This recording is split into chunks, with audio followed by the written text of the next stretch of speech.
আসসালামু আলাইকুম ওয়া রাহমাতুল্লাহি ওয়া বারাকাতু। কেমন আছেন সবাই?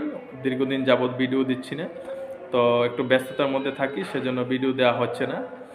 তো আজকের আলোচনার বিষয় হলো হাঙ্গেরি ওয়ার্ক পারমিট এবং হাঙ্গেরি বর্তমানে ভিসা দিচ্ছে কিনা সে বিষয়ে আলোচনা করব, এম্বাসি আপডেট নিয়ে আলোচনা করব। তো যারা যারা আমার চ্যানেলটি সাবস্ক্রাইব করেন নাই অবশ্যই সাবস্ক্রাইব করবেন, ধন্যবাদ।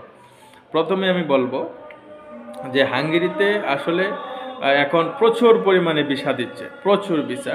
আপনারা যদি কোনো আমি আপনাদেরকে বিগত ভিডিওতে বলছি যে হাঙ্গেরিতে একটু ঝামেলা ছিল, ভিসার রেশিওটা খুব কম ছিল, কিন্তু বর্তমানে খুব ভিসা দিচ্ছে। মানে জেনুইন কাগজপত্র হলেই তারা ভিসা দিচ্ছে। ঠিক আছে, একটু প্রসেসটা লেট হচ্ছে। তো অরিজিনাল হাঙ্গেরির যে ডকুমেন্টস থাকে আপনার কাছে, অবশ্যই আপনি ভিসা পাবেন, কোনো সমস্যা নাই। আর যেহেতু ঢাকা থেকেই ভিসা হচ্ছে, সুতরাং আপনারা নিজে গিয়ে ফাইল জমা দিতে পারেন বা কারো মাধ্যমে আপনারা ফাইল জমা দিতে পারবেন। তো অ্যাপয়েন্টমেন্টের যে বিষয়টা, সেটা একটু ঝামেলা হচ্ছে বর্তমানে। হাঙ্গেরি এম্বাসিতে অ্যাপয়েন্টমেন্ট ডেটটা একটু লেট করে হচ্ছে, যার জন্য আপনারা সেটা দিতে পারবেন না।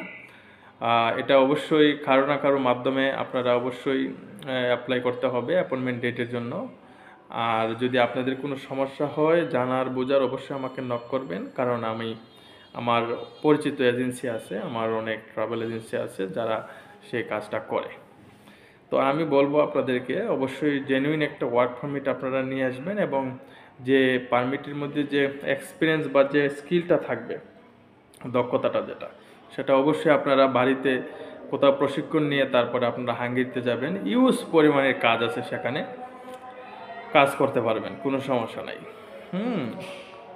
তো নতুন কিছু বিষয় যদি আপনাদের জানার থাকে, আমি বরাবরের মধ্যেই বলি, আপনারা আমাকে কমেন্টস করবেন অথবা আপনারা ইমেল করবেন।